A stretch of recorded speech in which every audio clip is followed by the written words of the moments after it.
Nongeye kugusuhuza kuri iki Gicu Media. Bwa mbere tugiye kubana, kora subscribe kugira ujye uba mu wa mbere wabona ibiganiro byacu. Ukuri ku bitero byarashwe mu gihugu cy'u Burundi. Ku munsi w'ejo hashize nibwo mu gihugu cy'u Burundi harashwe ibitero bitatu ku bigo bya gisirikare bya drone ndetse n'izindi ntwaro. Ibi byateje iturika rikomeye mu gihugu cy'u Burundi ndetse byakomeje guteza n'urujijo ku buryo n'abaturage batangiye kugira ubwoba ku bw'ibyo bitero byabaye.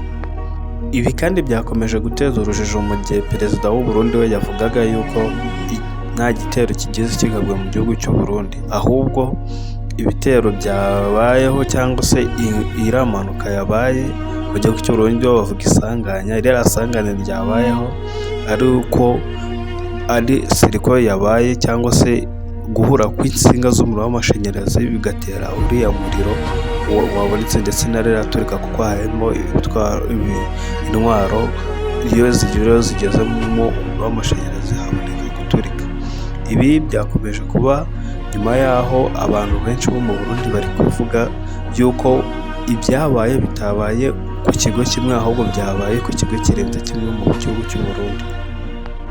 Andi makuru ahari ni uko havuga yuko byibuze hashobora kuba harashwe ibigo bitatu bya gisirikare cya base za gisirikare mu gihugu cy'u Burundi, aho andi makuru ahari avuga yuko igitero cyagabwa ari icya drone kandi izo drone zishobora kuba zaturutse muri Uvira. Abantu benshi bakibaza se ni iki cyaba cyabaye kuko nko mu minsi yatambutse ejo bundi muri Uvira habayeho imirwano, ukeka yuko nyine ibyo bitero byaba byambutse umupaka bikajya kurasa aho izo drone ziri. Bivuga yuko na drone zijya kurasa kuri M23 zihagurukira mu gihugu cy'u Burundi ndetse no kuri base zimwe muri izo ngizo, ariyo mpamvu hari M23 yareba ikavuga ati reka turase kuri biriya birindiro byabo kugira ngo drone zihaguruka ziza kuturasa ziturukayo zitongera kuturasa. Mwibutsa gukora subscribe kuri YouTube channel yacu kandi ukanda no kukazogera kugira wowe mu bambere bajya babona ibiganiro byacu bya buri munsi. Ibi byakomeje gutera urujijo igihe bavugaga yuko igihe ibiriya bitero byabaga hari urusaku rwaba rwumvikanye ku magereza ari hafi ya biriya bigo bya gisirikare, aho byatejwe nuko imfungwa zumvishe hari ibituritse zimwe muri zo zigashaka gucika. Bivugwa yuko hari n'imfungwa zigera muri 3 zabirasiwemo zigerageza gutoroka. Ese koko M23 yaba yarashe mu gihugu cy'u Burundi?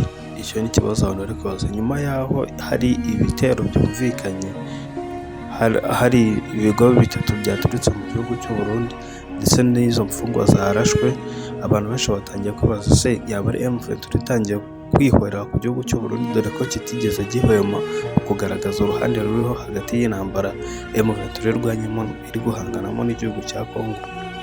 Ariko ibi byose igihugu cy'u Burundi kirabihakana binyuze kuri minisitiri wabo w'ingabo ndetse na perezida w'iki gihugu, aho bo bavuga yuko nta turika rigeze riba, abarundi batuze ndetse ku bw'ibi byabaye hari n'abarundi batangiye kuva mu bihe aho bari batangiye guhungira mu bindi bice.